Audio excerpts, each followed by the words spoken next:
واللہ ما طلعت شمس ولا غربت. قیامت کے دن نہ مال کام آئے گا نہ بیٹے کام آئیں گے. الا من اتی اللہ بقلب سلیم، جو شخص سنورا ہوا دل لایا وہ دل اسے کام آئے گا.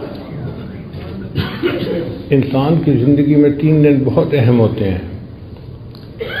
جس دن بچہ دنیا میں پیدا ہوتا ہے اس دن شیطان بچے کو مس کرتا ہے.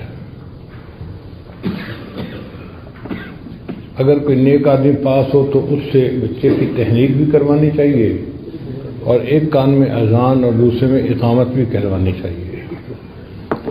اس کی برکت ہوتی ہے بچے کو. اور دوسرا اہم دن وہ جب بندہ اس دنیا سے آخرت کے سفر پہ روانہ ہوتا ہے، موت آتی ہے.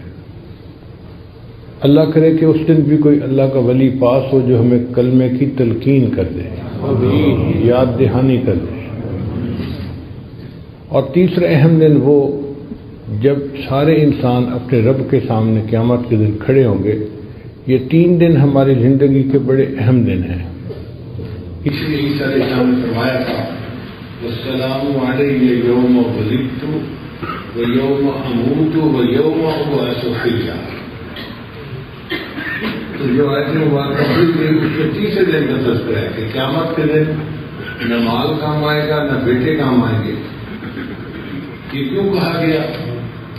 اس لیے کہ اکثر لوگوں کو دھوکہ ہوتا ہے کہ مال سے دنیا کے کام سنور جاتے ہیں. بہت سارے کام سنورتے ہیں، ہر کام نہیں سنورتا.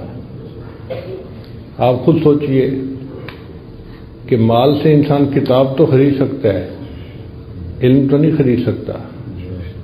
مال سے انسان اچھا کھانا تو خرید سکتا ہے، اچھی صحت تو نہیں خرید سکتا. مال سے انسان کسی کی چاپلوسی کو تو خرید سکتا ہے، کسی کے دل کی محبت کو تو نہیں خرید سکتا. مال سے انسان اینک تو خرید سکتا ہے، بینائی کو تو نہیں خرید سکتا.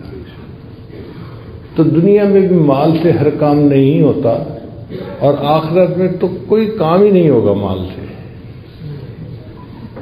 اور کچھ لوگوں کو بیٹوں کا بھی بڑا ناز ہوتا ہے. میرے 5 بیٹے ہیں، ایک مجسٹریٹ ہے، ایک DCO ہے، ایک فلاں ہے، ایک فلاں ہے، ایک فلاں ہے. تو مطلب یہ ہوتا ہے کہ مجھے کوئی بھی مسئلہ ہوا تو بیٹے کام آئیں گے. تو اللہ تعالیٰ نے فرما دیا کہ قیامت کے دن کوئی بیٹا کام نہیں آئے گا. پھر سوال پیدا ہوتا ہے کہ کیا چیز کام آئے گی؟ اللہ فرماتے ہیں الا من اتی اللہ بقلب سلیم، جو شخص سنورا ہوا دل لایا وہ دل اسے کام آئے گا. اس آیت مبارکہ سے پتہ چلتا ہے کہ اللہ تعالیٰ دلوں کے بیوپاری ہیں. بندے سے دل مانگتے ہیں، اے میرے بندے تو دل کو صاف کر کے میرے پاس آ جا تو میں تجھے قبول فرما لوں گا. عجیب بات ہے، جس چہرے کو دنیا کے لوگ دیکھتے ہیں اسے ہم روز دھوتے ہیں، اور جس دل کو اللہ دیکھتے ہیں اس کو صاف کرنے کی فرصت ہی نہیں ہوتی. یہ دل انسان کا عجیب ہے. نبی اسلام نے ارشاد فرمایا ان فی جسد بنی آدم لمضغہ، بنی آدم کے جسم میں گوشت کا ایک لوتھڑا ہے. اذا فسدت فسد الجسد کلو، جب وہ بگڑتا ہے تو پورے جسم کے اعمال بگڑ جاتے ہیں، اور جب وہ سنورتا ہے تو پورے جسم کے اعمال سنور جاتے ہیں. الا وہی القلب، جان لو اس کا نام دل ہے. تو دل کے سنورنے سے انسان سنورتا ہے اور دل کے بگڑنے سے انسان بگڑتا ہے. اس لیے ہمیں چاہیے کہ ہم اپنے دلوں پر محنت کریں اور اس کو سنواریں.